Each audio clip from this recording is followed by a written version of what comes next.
নমস্কাৰ আৰকে নিউজ চাই থকাৰ বাবে ধন্যবাদ।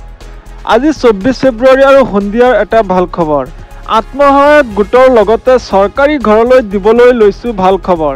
এই মুহূৰ্তত মন্ত্ৰী পীযুষ হাজৰিকাই ঘোষণা কৰিলে আত্মসহায়ক গোটৰ যিমান মহিলাই ফৰ্ম ফিলআপ কৰি জমা দিছে সকলোৱে পাব 10,000 টকা। ST SC যিমান মহিলাই ফৰ্ম ফিলআপ কৰিছে সকলোৱে পাব টকা। কোনো ধৰণৰ পৰিস্থিতিৰ সন্মুখীন নোহোৱাকৈ সোমাব এই টকা। মন্ত্ৰী পীযুষ হাজৰিকাই কি মন্তব্য আগবঢ়াইছে এবাৰ শুনি লওক।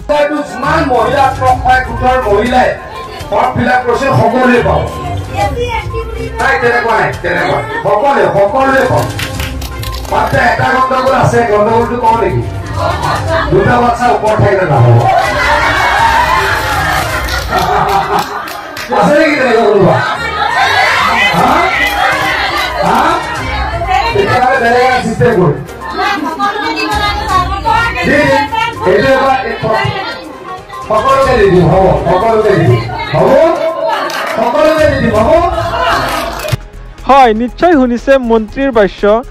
এতিয়া শুনক চৰকাৰী ঘৰৰ নতুন খবৰ।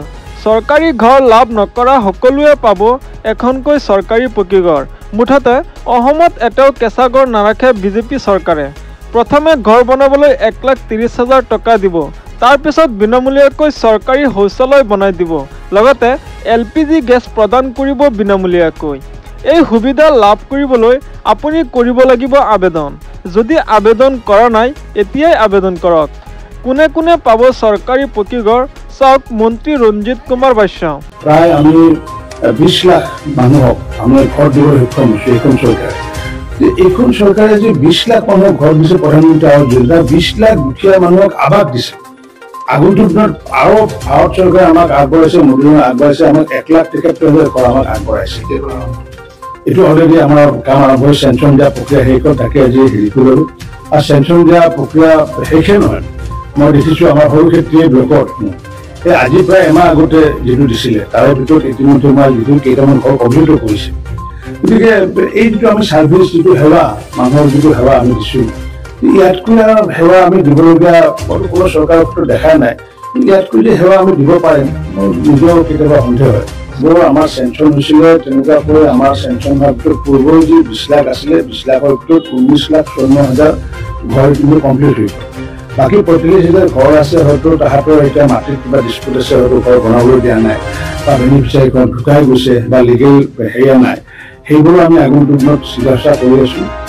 আৰু বাকী আপোনাৰ 1,73,000টো আমি ইতিমধ্যে চেংচন দিছোঁ।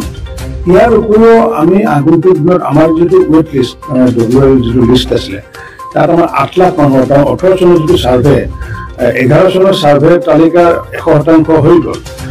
18 চনৰ ছাৰ্ভে তালিকাত আমাৰ এতিয়া 7 লাখ মানুহক আৰু ঘৰ দিবলগীয়া আছে।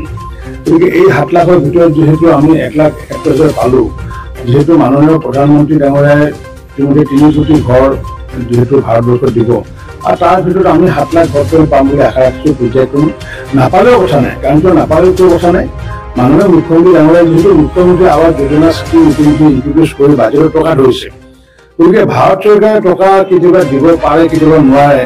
আমি সেইটোলৈ অপেক্ষা নকৰি পেলাই মুখ্যমন্ত্ৰী আৱাস যোজনা স্কীমত ধৰি থৈ দিছোঁ, যাতে কোনো মানুহৰ কেঁচা ঘৰ নাথাকে। এইখন চৰকাৰৰ দিনত 20 লাখ মানুহৰ পকী ঘৰ হোৱাটো এতিয়া ইয়াৰ পৰা আপুনি দেখা নাপায়, বৰপেটালৈ দেখা নাপায়। আপুনি যদি আপোনালোকে হেলিকপ্টাৰ এখন লৈ পেলাই ঘূৰাও, তেতিয়া আপোনালোকে দেখিব চহৰতে হওক বা টাউনতে হওক বা অন্যতে হওক যি ধৰণৰ পকী ঘৰ হৈছে, নিজৰে এটা ভাল এটা আনন্দ লাগে। আৰু ইয়াতকৈ তৃপ্তিমান কি থাকিব, কাৰণটো প্ৰধানমন্ত্ৰী আৱাস যোজনা ঘৰ 20 লাখ 60 লাখ মানুহক ৰেচন কাৰ্ড দিছোঁ, ইয়াতকৈ তৃপ্তি আৰু আমাক বেলেগ নালাগে। পঞ্চায়তৰ ক্ষেত্ৰত আমি আজি প্ৰায় আমি 20 লাখ মানুহক আমি ঘৰ দিবলৈ সক্ষম হৈছোঁ এইখন চৰকাৰে।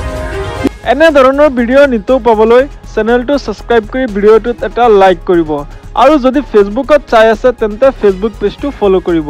ধন্যবাদ।